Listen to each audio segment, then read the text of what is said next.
या देवी सर्वभूतेषु मां ब्रह्मचारिरूपेण संस्थिता नमस्तस्यै नमस्तस्यै नमस्तस्यै नमो नमः। हरे कृष्णा। नवरात्रि का दूसरा दिन माँ ब्रह्मचारिणी को समर्पित माना जाता है। माँ ब्रह्मचारिणी को ज्ञान और तप की देवी कहा जाता है। पौराणिक ग्रंथों में माँ दुर्गा के इस स्वरूप को भक्तों के लिए अनंत फलदायी बताया गया है। धार्मिक मान्यता है कि माँ ब्रह्मचारिणी की उपासना से जीवन में त्याग, सदाचार, संयम, वैराग्य और तप की प्राप्ति होती है। देवी दुर्गा के 9 अवतारों में से दूसरे अवतार को माँ ब्रह्मचारिणी के नाम से जाना जाता है। देवी के इस अवतार की पूजा नवरात्रि के दूसरे दिन माँ ब्रह्मचारिणी के रूप में होता है। ब्रह्मचारिणी 2 शब्द ब्रह्म और चारिणी से मिलकर बना है, जहाँ ब्रह्म का अर्थ तपस्या और चारिणी का अर्थ आचरण करने वाली है, अर्थात ब्रह्मचारिणी का शाब्दिक अर्थ तप का आचरण करने वाली। महादेव को अपने पति के रूप में पाने के लिए की गई कठोर तपस्या के कारण ही देवी का नाम ब्रह्मचारिणी स्वरूप का आविर्भाव हुआ। तो आइए जानते हैं माँ ब्रह्मचारिणी के तप की अनन्य कथा। ब्रह्मचारिणी का स्वरूप अत्यंत शांत और मनोरम है।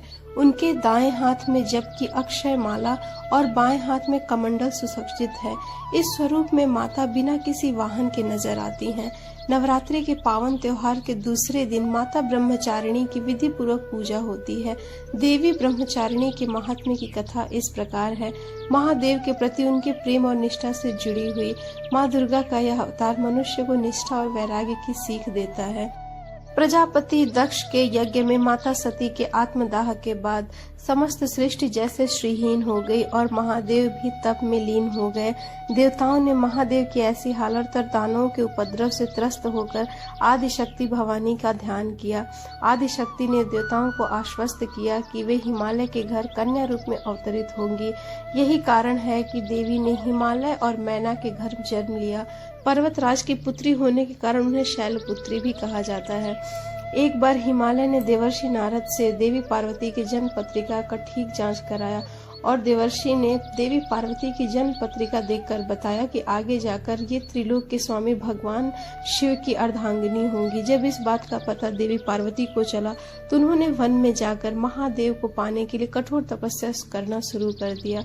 इस कठोर तपस्या के दौरान देवी ने भोजन स्वरूप सिर्फ फूल और फलों का ही निर्वाह किया। तत्पश्चात उन्होंने सूखे बेल पत्रों को ग्रहण करते हुए अपनी तपस्या जारी रखी। एक समय ऐसा भी आया जब देवी निर्जला और निराहार महादेव की तपस्या में लीन थी। महादेव को पाने के लिए देवी की इतनी कठिन तपस्या के साक्षी सभी देवी देवता एवं ऋषि मुनि बने और उन्होंने देवी पार्वती की इस तपस्या को आशीर्वाद देते हुए कहा कि भगवान शिव ही उनके पति के रूप में उन्हें प्राप्त होंगे। कठिन तपस्या के कारण उनका शरीर कमजोर हो गया था। जब उनका शरीर अत्यंत क्षीण हो गया था तब माता मैना अत्यंत दुखी हुई और उन्हें इस कठिन तपस्या से विरक्त करने के लिए आवाज दी और उमा कहा। तब से देवी ब्रह्मचारिणी का नाम उमा भी पड़ गया। उमा नाम का अर्थ है कि तप ना करो। उनकी इस तपस्या से तीनों लोकों में हाहाकार मच गई और माता की तपस्या को देखकर ब्रह्मा जी ने आकाशवाणी करते हुए कहा कि देवी, आज तक किसी ने भी इतनी कठोर तपस्या नहीं की होगी जैसा तुमने किया है। तुम्हारे कार्यों की सराहना चारों ओर हो रही है।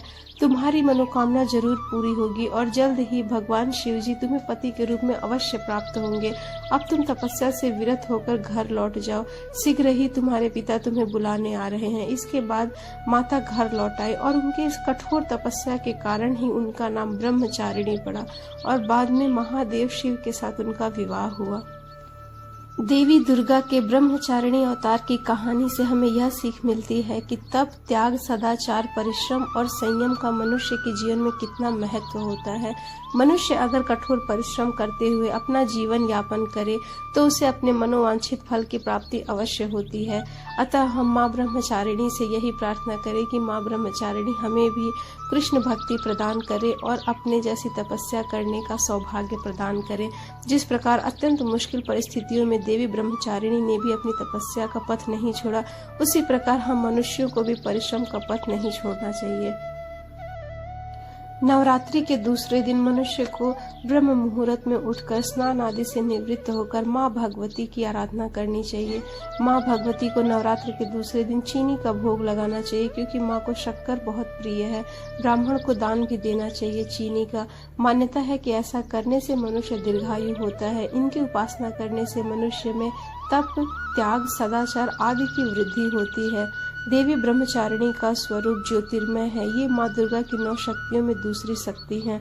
देवी ब्रह्मचारिणी की पूजा करते समय सबसे पहले हाथों में एक फूल लेकर उनका ध्यान करें और प्रार्थना करते हुए ये श्लोक बोले। दधाना कर पदाभ्याम अक्षमाला कमंडलु देवी प्रसीदतु मयि ब्रह्मचारिणी उत्तमा। तो दोस्तों, आज की कथा माँ ब्रह्मचारिणी की आपको कैसी लगी हमें कमेंट करके जरूर बताएं। हरे कृष्णा।